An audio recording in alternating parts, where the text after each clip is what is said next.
ബിന്ദുവിനെ സംബന്ധിച്ച് പറയുകയാണെങ്കിൽ ഹൈ ക്വാളിഫിക്കേഷൻ ഉള്ളൊരു കുട്ടിയാണ് ബിന്ദു.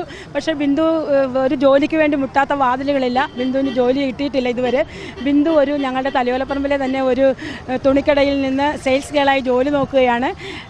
ബിന്ദുവിൻ്റെ കുട്ടികളെ രണ്ടുപേരും, ഒരു മോനെ ബിടെക് സിവിൽ എഞ്ചിനീയർ പാസ്സാക്കി, മോളിപ്പോൾ BSc നേഴ്സിംഗ് പഠിച്ചുകൊണ്ടിരിക്കുകയാണ്. ഈ രണ്ട് കുട്ടികളുടെയും പഠനത്തിന് വേണ്ടി വളരെയധികം കഷ്ടപ്പെട്ട് ഓടി നടന്ന് ജോലി ചെയ്താണ് ആ കുട്ടികളെ ഈ നിലയിൽ എത്തിച്ചത്. ഇപ്പോൾ ആ ബിന്ദുവിൻ്റെ മോൾക്കൊരു അസുഖമുണ്ട്. നട്ടെല്ലുമായിട്ട് ബന്ധപ്പെട്ട ഒരു സർജറി നടക്കുന്ന സമയത്താണ് ബിന്ദു അവിടെ മെഡിക്കൽ കോളേജിൽ പോവുകയും ബിന്ദു ബസ് സ്റ്റാൻഡറായി നിൽക്കുകയൊക്കെ ചെയ്തത്. അപ്പോഴാണ് ബിന്ദു ബാത്റൂമിൽ കുളിക്കാനായിട്ട് ചെന്നപ്പോഴത്തേക്ക് ഈ ബിൽഡിംഗ് ഇടിഞ്ഞു വീണ് അതിദാരുണമായ ഈ സംഭവം ഉണ്ടത്. ഈ സംഭവം കേട്ട ഉടനെ ഞങ്ങൾ തലയോലപ്പറമ്പ് നിവാസികളെല്ലാവരും വളരെ ഞെട്ടലോടുകൂടിയാണ് ചെന്നത്. ഞാൻ പ്രതിദാനം ചെയ്യുന്ന എൻ്റെ പാർട്ടിയുടെ എല്ലാ നേതാക്കന്മാരും മെഡിക്കൽ കോളേജിലേക്ക് പോയി. ഞാൻ വീട്ടിലേക്ക് ചെന്ന് ആ അമ്മയെ ആശ്വസിപ്പിക്കുകയും അവിടെ അമ്മയോടൊപ്പം ബിന്ദുവിൻ്റെ അമ്മയുടെ കരച്ചിൽ നമുക്ക് അത് നമ്മുടെ ചെവിയിൽ നിന്ന് മാറുകയില്ല. നമ്മുടെ ആ കണ്ണുനീരും അതുപോലെ തന്നെ ആ തീരരോധനവും ഒക്കെ ഇപ്പോഴും നമുക്ക് പറ്റില്ല. ഇന്നലെയും ഞങ്ങൾ ചെന്നപ്പോൾ പൊട്ടി കരയുകയാണ് ചെയ്തത്.